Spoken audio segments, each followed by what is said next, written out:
일상 속 한 가지 주제를 잡아서 딥 토크해보는 시간. 세부 주제별로 다양하게 얘기해보는데 오늘은 비건이 생각하는 배양육과 식용곤충에 대해서 이야기를 해보려고 합니다. 네, 저희 간만에 또 딥한 완전 다이렉트로 연결되어 있는 배양육에 대한 궁금증이 좀 많이 올라오는 시기여가지고 그런 얘기를 해보려고 하는데요. 배양육을 처음 들으시는 분들에게 혹시 배양육이 뭔지 설명을 해주신다면 헬렌은 어떻게 설명해 주시겠어요? 아주 간단하게 설명을 드리자면 동물 세포를 채취를 해서 시설에서 배양을 해서 고기의 형태로 만드는 거예요. 그래서 배양육 이라고 보시면 될 것 같아요. 이 배양육을 만드는 방식에 있어서 제가 좀 편견이 있는 걸 들었었는데 대부분 이게 이제 태아의 혈청을 이용한다. 그래서 그 소 배 안에 있는 혈청을 이용하기 때문에 이것도 되게 많은 착취를 수반하는 것이다 라는 강의를 하시는 분이 있다고 들었거든요. 근데 제가 알기로는 이게 그 수많은 배양육 기술 중에 한 가지라고 알고 있어요. 되게 많은 기술들이 있다고 알고 있는데 혹시 헬렌이 알고 있는 또 다른 기술들도 있으실까요? 사실 저는 배양육과 관련해서 전문가는 아니에요. 그 배양육 같은 경우에는 배양을 해야 되고 세포랑 관련돼야 되고 이것들이 이제 사람들이 먹었을 때 식품으로 안전해야 되잖아요. 그래서 사실 메디컬과 바이오와 식품이 모두 결합된 약간 조금 복잡한 형태를 가진 그 산업 부분이라고 이제 저희가 생각을 할 수가 있는데 일단 옛날에는 그 소 세포를 가지고 만드는 그 육을 만들 때는 소태아 혈청이 필요했어요. 왜냐하면 이제 세포가 사실은 우리가 다 세포였잖아요. 이제 그쵸. 엄마 뱃속에서 자궁 안에서 자라잖아요. 그 자궁 안에서 그 애기 차 있잖아요. 그 안에 네네. 그 안에서 우리가 부유하면서 그 엄마로부터 이제 영양분을 공급을 받으면서 이제 그 영양분을 빨아들이면서 성장을 한단 말이에요. 그러면 동물 세포도 마찬가지예요. 세포를 어찌됐건 세포줄을 추출을 했으면 얘를 이제 꺼내서 키우잖아요. 그쵸. 그러면 얘가 가장 잘 사는 환경은 엄마 뱃속에 있을 때 그 액체 안에서 부유하고 있으면서 영양분을 받는 거거든요. 근데 그 영양분을 갑자기 저희가 만들어낼 수는 없으니까 소태아 혈청 자체를 그 엄마의 자궁 안에 있는 거기에서 이제 빼가지고 했던 거예요. 그러다 보니까 이제 윤리 문제가 결부될 수밖에 없고 그리고 이제 그게 살아있는 소의 뱃속에서 이제 채취를 생기니까. 하느냐 아니면 그 자궁을 꺼내서 어떻게 하느냐 막 이런 윤리적이고 막 동물의 고통을 수반하는 이런 것들이 굉장히 많이 결부가 돼 있어서 초기 단계의 배양육을 만드는 기술 자체는 사실 논란이 조금 많았었어요. 근데 지금 같은 경우는 어떠냐면 소와 태아 혈청을 이용하지 않는 배양액을 만드는 것들이 한 전 세계적으로 2, 3년 전에 이제 푸드테크 쪽에서 이제 성공을 했고 그래서 애니멀 프리 미디어라고 부르거든요. 그래서 이제 동물과 결부되지 않은 것들 그런 것들이 이제 기술이 있기 때문에 그 기술을 활용해서 할 수 있는 배양육을 만드는 기술들이 이제 사용이 되고 있고요. 사실 배양육을 만드는 방법들은 이제 여러 가지가 있어요. 근데 저도 이제 전문가가 아니다 보니까 한 두 가지 정도만 설명을 하자면 이제 이 고기를 만들 때 세포를 이렇게 추출을 해가지고요. 랩실에서 막 키운다고 했잖아요. 네. 애기에다가. 그래서 이제 걔네들이만 이제 성장을 막 할 거잖아요. 그럼 이제 그 성장한 자체가 되게 큰 고기 육이 될 수도 있고요. 되게 이렇게 작은 덩어리를 이렇게 뭉쳐가지고 약간 성형화를 해가지고 만들 수도 있고요. 그 분야가 하나가 있고 다른 하나는 우리가 좀 익숙한 건데요. 3D 프린팅을 이용하는 기술이에요. 들어본 적 있는 것 같아요. 그래서 이제 근육 부분을 이제 따로 키우고 뭐 지방 부분을 따로 키우고 걔네들을 3D 프린트로 이렇게 찍어내면서 그 세포들을 얽히게 만들어가지고 약간 근육 세포를 우리가 느낄 수 있도록 하거나 그것들을 이제 3D 프린터로 구현을 해낼 때 색깔이 조금 육처럼 빨개야 되잖아요. 네. 그래서 뭐 그런 그 잉크, 이더블 잉크라고 해서 이제 먹을 수 있는 잉크, 뭐 이런 것들을 이제 가미해가지고 만들어서 이제 겹겹이 쌓아서 만드는 어떤 기술들이 있고 되게 다양해요. 그때 쓰는 이제 원료들도 되게 다양하고요. 그래서 아까 말한 것처럼 바이오 메디컬 그리고 식품 부분들이 어느 정도 이렇게 서로 상호 작용을 하면서 결부된 것이기 때문에 그거는 제가 설명하는 것보다 다음번에 어떤 에피소드에서 배양육과 관련된 전문가를 모시고 싶으면 그때 작정하고 모셔서 들었으면 좋겠고요. 네네. 왜냐면 오늘 아무 생각 없이 망원동에 왔다가 비는 시간에 틈새로 들어왔기 때문에 그분들한테 한번 들어보시면 좋을 것 같긴 합니다. 사실은 근데 대중 입장에서는 배양육에 대한 엄청 기술적으로 어려운 내용보다 이게 더 흥미로울 수도 있을 것 같아요. 왜냐면 아예 정말 정보값이 너무 없기 때문에 저도 그렇고 비건인데도 불구하고 저한테 막 되게 배양육이나 대체육 많이 질문을 하는데 저도 잘 모르고 들어보거나 기사를 본 것만 있지 방금 설명해 주신 내용 정도까지 잘 모르거든요.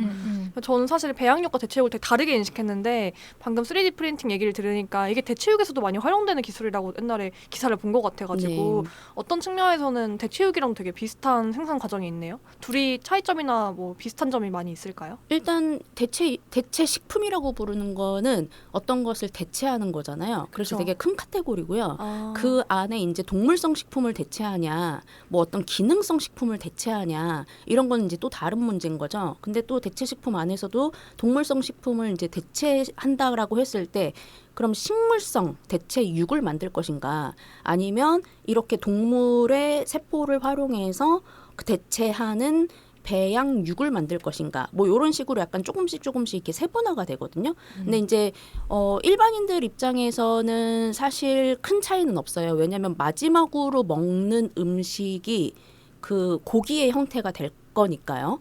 근데 이제 각 고기의 특징이 잘 드러나는 게 어떤 거는 배양육이 될 거고 어떤 거는 식물성 대체육이 될 거니까 그거는 이제 각자의 취향에 따라서 혹은 내가 어떤 게 가장 우선순위에 있다라고 하는 거에 따라서 달라질 것 같아요. 근데 이제 뭐 저도 비건이잖아요. 그래서 비건인의 입장에서 보면 사실 저는 배양육 아직 제가 어떤 방향성으로 가야 되는지 제 결정을 못 내렸어요. 항상 딜레마예요. 왜냐하면 네.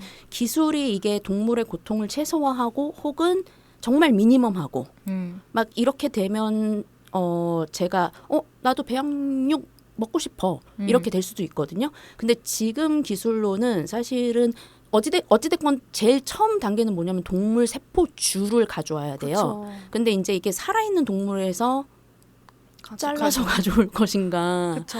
아니면 죽은 지 얼마 안 된 동물한테 가져올 것인가 이거를 생각을 한번 해보면 음식으로서의 퀄리티를 생각을 해보면 당연히 어떻게 보면 살아있는 동물의 세포를 추출하는 게 더 좋지 않을까 이런 생각이 들면서도 그 과정들을 이제 머릿속에서 이렇게 쫙 펼쳐놓고 보면 아직은 저한테 너무 끔찍한 거죠 이게. 그쵸. 하지만 저희가 배양육도 제가 지금은 응원하는 이유는 뭐냐면 어찌됐건 그 단백질이라는 영양분에 대해서 우리가 얘기를 할 때 인구가 늘어나고 있는 상황에서 분명히 식량 안보적인 측면에서 불균형이 올 거예요. 이미 그런 것 우리가 같아요. 어떤 나라들은 단백질 과잉 섭취를 하고 있고 맞아요. 어떤 나라들은 단백질뿐만 아니라 모든 영양소에 부족한 그런 상태를 겪고 있잖아요.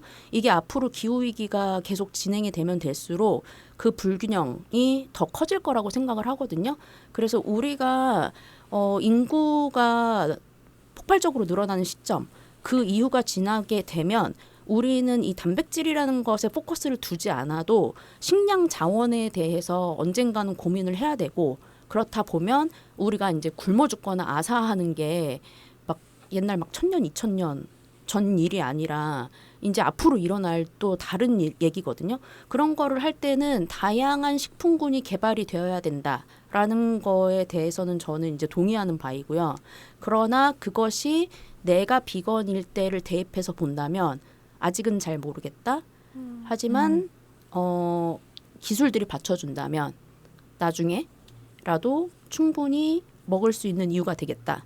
하지만 저는 고기를 안 먹은 지 12년이 돼가고 있기 때문에 네. 사실은 지금은 고기를 먹고 싶다거나 아니면 다시 그 맛을 느끼고 싶다거나 하는 이런 열망은 거의 없는 상태거든요.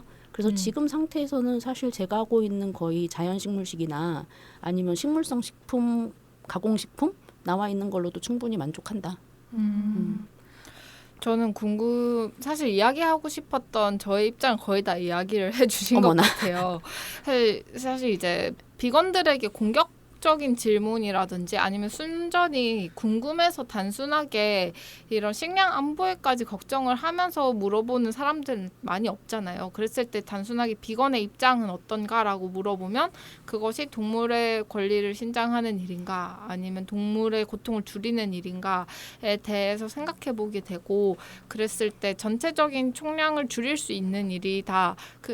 그리고 그것이 선택하고 싶은 사람들은 있을 것이다라고 생각하기 때문에 배양육 자체는 최악은 아니고 차선의 선택지가 될 것이고 그렇지만 비건인 나는 먹지 않을 것이다라고 대답을 하는데 그것을 되게 다른 이제 관점까지 함께 다 잘 이야기를 해주신 것 같아요.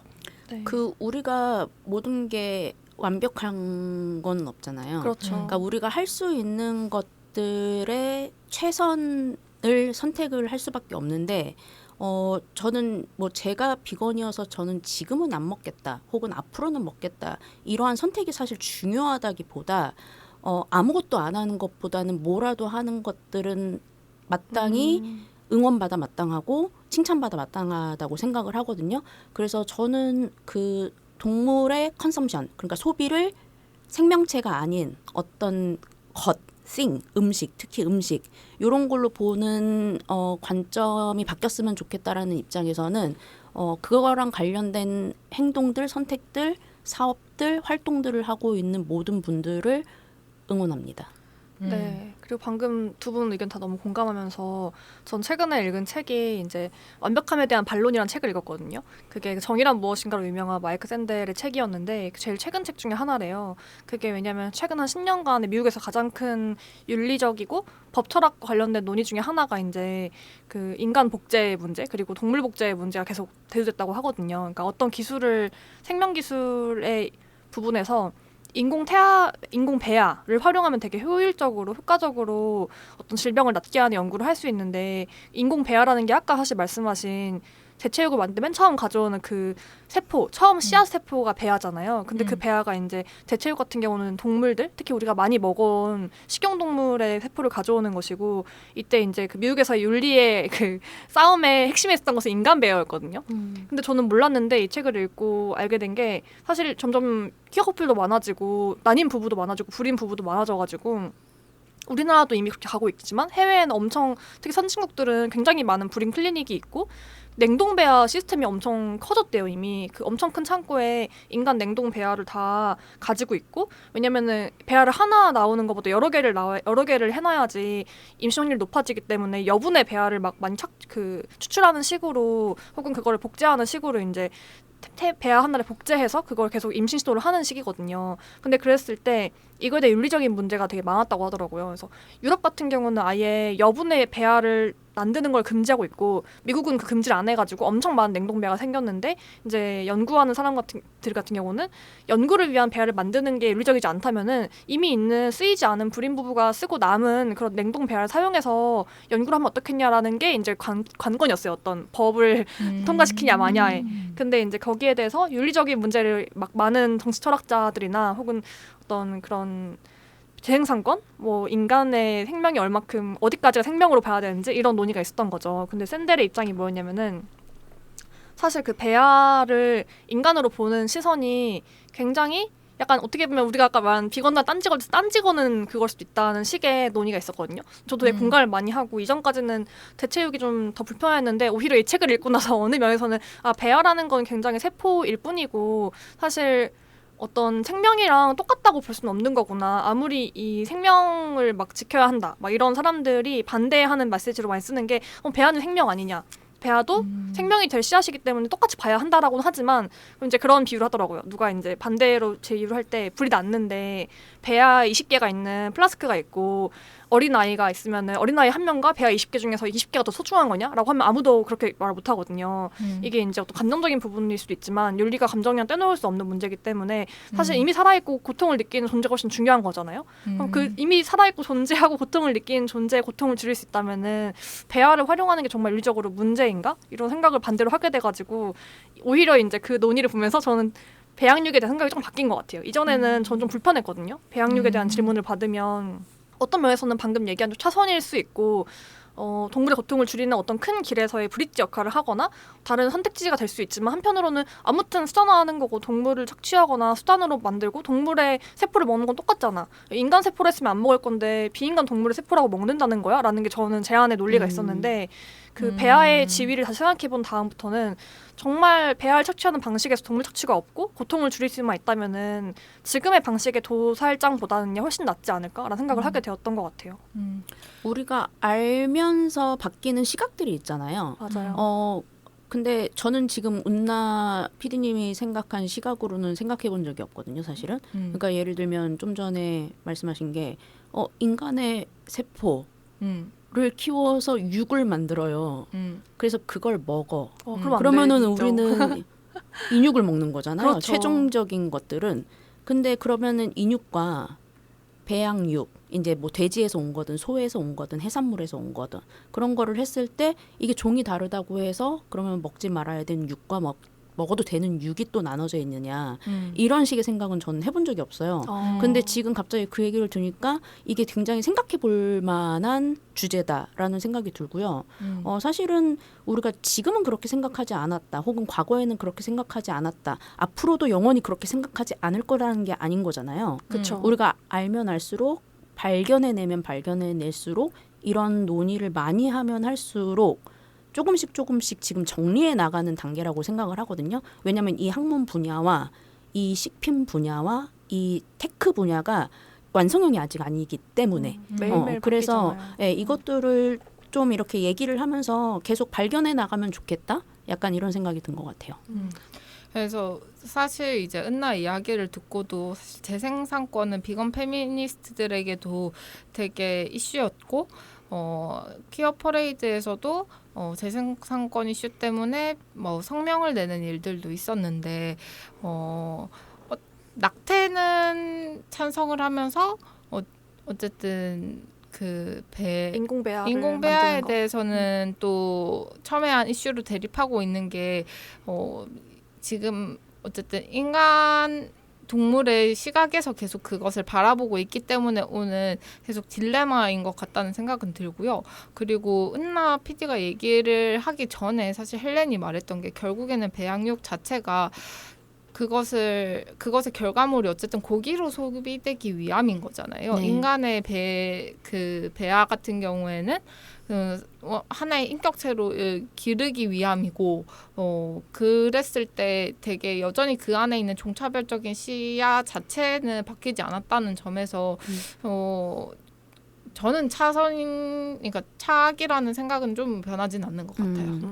저도 어느 정도는 동의합니다. 저도요. 왜냐하면 어찌됐건 저희가 바꿔야 되는 거는 과학기술이나 이런 거라기보다 우리가 무언가를 어떤 대상을 바라보는 관점, 내가 가진 관점, 이것들이 우리의 생활 전반에 가장 많은 영향을 미치잖아요. 예를 들면 우리가 재생에너지를 계속 얘기하는 것도 이게 지속 가능하지가 않고 환경에 많은 문제를 일으키고 그렇기 때문에 이 관점에서 바라보면 재생에너지를 개발하고 더 나아가 다른 것들을 발전시켜야 되는 것이 맞는 지당한 것처럼 이렇게 느끼게 되거든요. 맞아요. 근데 그런 관점에서 봤을 때 만약에 우리가 관점을 바꿀다면 우리가 할 수 있는 것은 무엇인가? 만약에 기후 환경이 나아진다면 우리는 그러면 대체식품을 안 만들 것인가? 어떤 솔루션이 나온다면 그러면 우리는 다시 고기를 먹을 것인가? 굉장히 이게 결부된 얘기거든요. 맞아요. 그래서 내가 내 관점을 어떻게 세우느냐, 우리가 우리 관점을 중심을 어디에 넣을 것인가, 이게 굉장히 중요할 것 같아요. 너무 공감하는 게 이게 사실 채식한 사람한테 배양육을 먹을 거야? 라는 질문을 누군가 할 때 사실 채식한 이유가 다 조금씩은 다르잖아요. 하나의 이유도 아닐 뿐더러 각자 뭐 방금 얘기한 생태 환경, 지속 가능성도 있을 것이고 정말 동물권의 종차별의 시각도 있을 것이고 아니면 나의 건강 그리고 정말 고기가 일으키는 어떤 염증이나 몸에 영향을 주는 것들 내 몸의 어떤 안정과 밸런스 이런 다양한 영향이 있을 텐데 저만 해도 건강이랑 동물권이 가장 큰 이유였단 말이죠. 그래서 건선이나 피부 매혹 질환이 있을 때 염증을 가장 많이 일으키는 것이 동물성 단백질이나 어떤 동물성 음식에 포함된 항생제들 이런 게 몸에 안 좋기 때문에 끊어야 되지 하면서 더 알게 된 게 동물권 이슈를 더욱 공감하게 되고 이게 채식이 답이구나 약간 생각을 하면서 내 인생에서는 이제 고기는 없다 혹은 동물성 식품은 없다라고 결론을 내리게 된 사고의 흐름이 있었는데 그 각자의 다른 이유가 있는데 배양육을 채식한 사람들이 먹을까 안 먹을까를 나누는 건 굉장히 1차원적인 질문일 수 있겠다. 진짜 이렇게나 저희들은 고민을 많이 하고 다양한 관점으로 생각을 하고 있는데 이걸 질문하는 사람도 좀 더 고민을 하고 질문했으면 좋겠다는 생각도 들고요.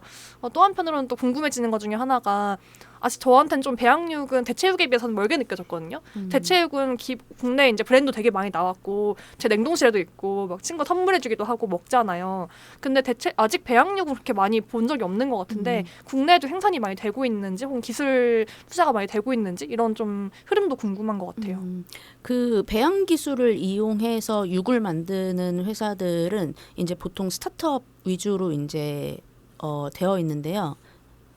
산업 환경이 한 10개 조금 안 되는 회사들이 최종 상품으로서의 배양육을 개발을 하고 있다라고 보시면 될 것 같고요. 그 주위에 아까 얘기한 세포주를 추출하는 기술, 아니면 걔를 배양액을 만들어서 걔네들을 키우는 기술, 아니면 이게 전체 시스템이 있잖아요. 생산을 네네. 하게 되면 그 각각의 영역에서 할 수 있는 이제 약간 부가적인 또 산업군들이 있거든요. 네. 그거를 이제 배양육을 포커스를 맞춰가지고 하는 회사들도 한 10개 정도는 된다라고 생각을 하고 있고요.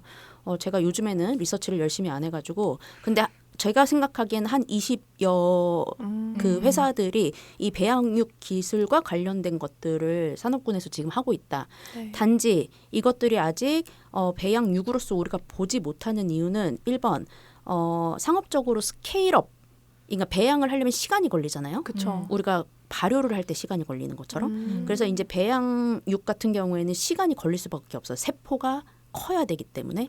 그래서 이제 그걸 스케일업을 하려면 아까 얘기한 3D 프린팅 기술이 됐던 개 세포주를 모아서 압축 성형을 하던 그 이제 시간들이 필요해요. 근데 그것들이 이제 아직 스케일업하는 세팅이 아직 안 됐다. 그리고 두 번째는 이제 법적인 것들이 있는데요.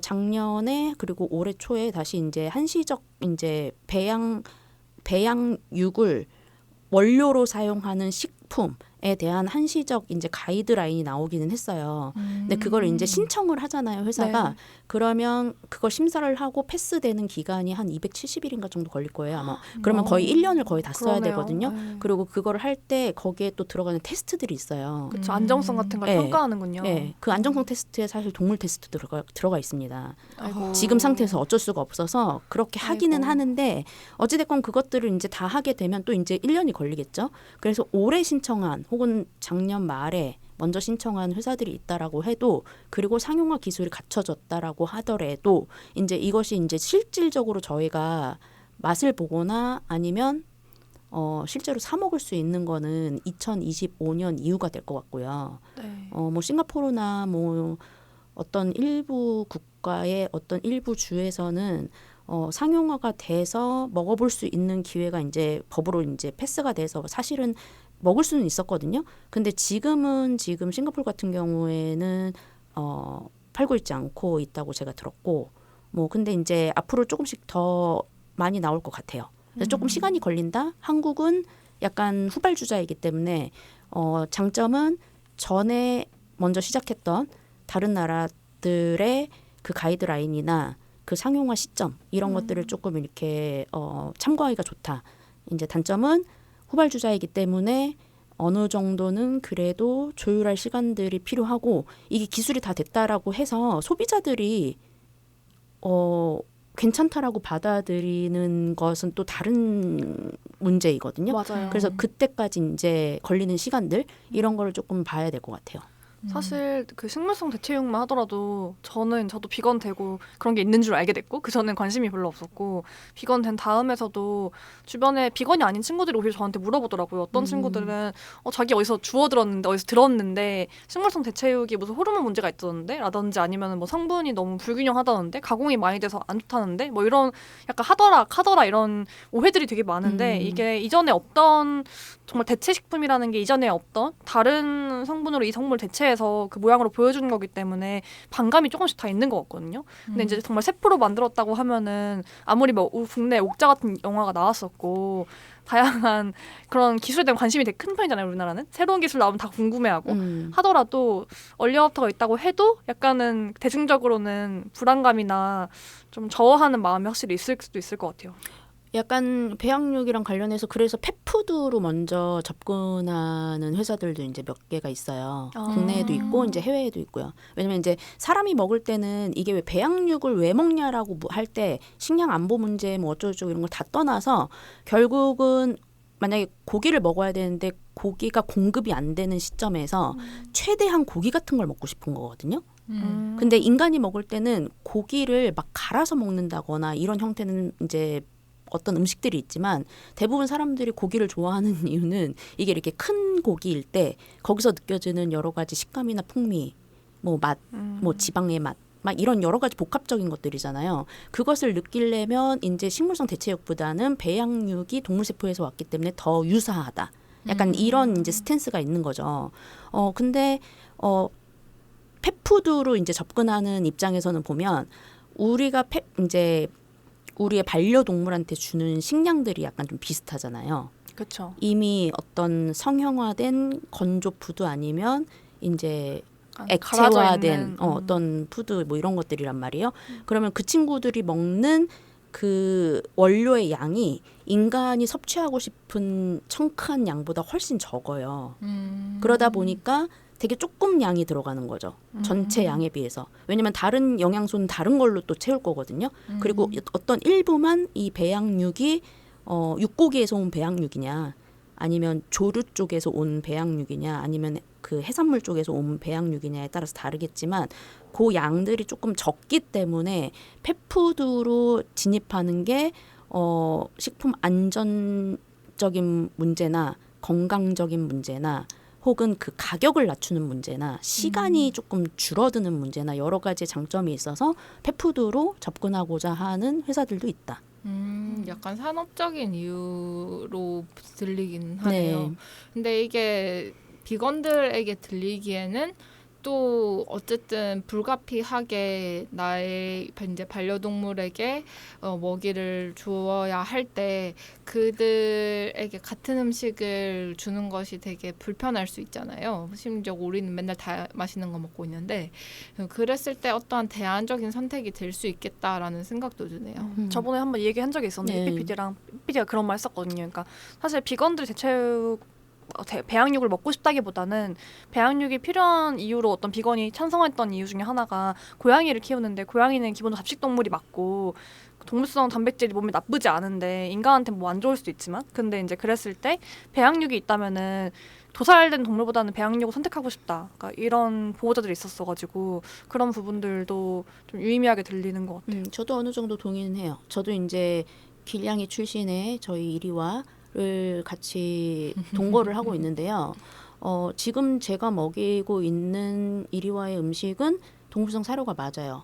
잡식성이고 그들의 치아가 육식동물에 가깝게 이제 발달이 되어 있으니까 제가 결정한 일은 아니라고 생각을 해서 지금은 그렇게 하고 있거든요. 네. 하지만 배양육의 선택지가 있다면 나는 지금 먹는 것보다는 배양육을 택할 것 같다. 여기까지는 조금 동의를 이미 마음을 약간 먹은 상태라고 할 수 있을 것 같아요. 확실히 타겟층은 있긴 있네요. 비건들의 어떤 반려동물의 식품으로서는 확실히 상품성은 있다고 보여지긴 하는데 저 한편으로 근데 헬렌의 이런 전문적인 이야기를 들으면서 좀 신기한 것 같아요. 왜냐면 저도 그러니까 비건 지향을 하는 게 오히려 헬렌보다 더 짧은 기간인데도 불구하고 가끔씩 어떤 논의를 할 때 좀 이런 부분은 너무 불편하거나 혹은 좀 어렵다 느낄 때가 있거든요. 근데 좀 거침없이 이런 부분이 이렇다라고 얘기를 해주는 부분이 있어가지고 프로페셔널이란 이런 것인가? 아니 그거 아니고 저도 아직 너무 모르는 게 많고요. 알면 시간이 지나면 지날수록 제가 너무 작게 느껴지고 난 왜 이렇게 모를까 더 공부해야겠다 공부만 하고 싶다 막 이런 생각이 진짜 절로 들어요. 근데 이렇게 같이 논의하고 얘기하는 게 중요한 것 같아요. 이게 불편하고 어렵기 때문에 얘기를 안 하기 시작하면 우리가 할 수 있는 것들이 없거든요. 근데 이렇게 할 수 있는 장이 있다는 것 자체가 굉장히 좋은 기회고 그거를 통해서 다른 입장을 가진 사람들의 이야기를 들어보고 그것들을 개선하는 수 있는 방법으로 이제 적용이 된다라고 하면 그것 자체가 굉장히 의미 있는 일이라고 생각을 하기 때문에 저는 너무 좋네요.